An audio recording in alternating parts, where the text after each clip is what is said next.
بزرگوں سے بھی التجا کروں گا، والدین سے بھی، کہ آج کے جوان کو سمجھے ہم سے غلطی ہوتی ہے، ہم جوان کو سمجھ نہیں رہے ہیں، ہم اس جوان کو اپنے زمانے کا جوان سمجھتے ہیں، جبکہ مولا متقیان خود فرماتے ہیں یہ تمہاری اولاد ہے یہ آنے والے دور کی ہے، اس کا زمانہ الگ ہے۔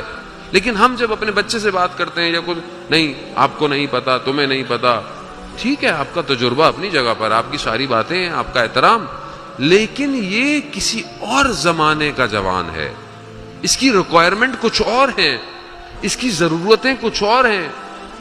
آج والدین بہت سارے اپنے بچوں کی باتوں کو، چاہے وہ بیٹیاں ہوں چاہے وہ بیٹے ہوں، ان کو اس طرح نہیں انڈرسٹینڈ کر پا رہے، تو آج جوان ڈپریشن کا شکار ہے، آپ یقین کریں، یہ حقیقت ہے، جوان ڈپریشن کا شکار ہے، اسے سمجھ میں نہیں آ رہا ہوتا کہ میں یہ کرنا چاہتا ہوں یا میں یہ کرنا چاہتا ہوں یا میں یوں سوچتا ہوں، چاہے وہ جوان بیٹیاں ہوں چاہے وہ جوان بچے ہوں۔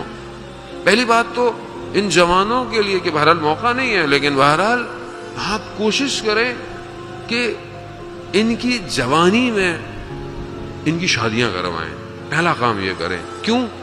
کیونکہ دشمن پوری کوشش کر کر ان کے نفسوں کو خراب کر رہا ہے، کوشش پوری کریں۔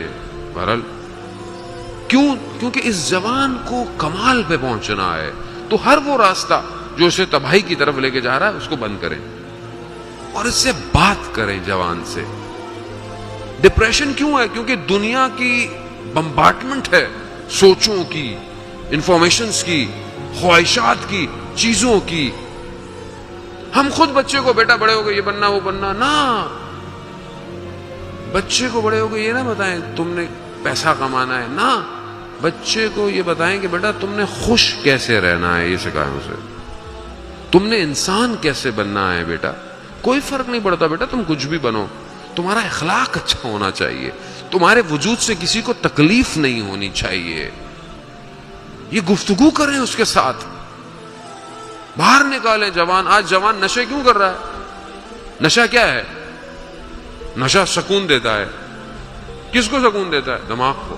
کیسا سکون دیتا ہے؟ سن کر دیتا ہے، اسے پتہ ہی نہیں ہوتا وہ کہاں ہے، یعنی اس کو حقیقت اس کے آگے چھپا دیتا ہے تو وہ سکون میں رہتا ہے۔ کیوں وہ تنگ ہے اس حقیقت سے جو اس کے اطراف میں ہے؟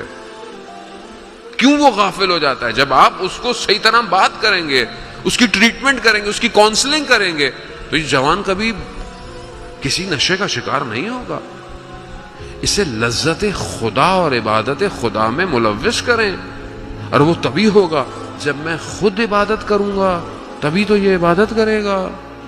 جب بچہ ساری زندگی یہ دیکھتا ہو کہ میرا باپ فجر سے پہلے ساری زندگی اٹھتا رہا ہے، تو خود اس کو بھی ہوگا کہ میں کب بڑا ہو کر تہجد پڑھوں گا، کب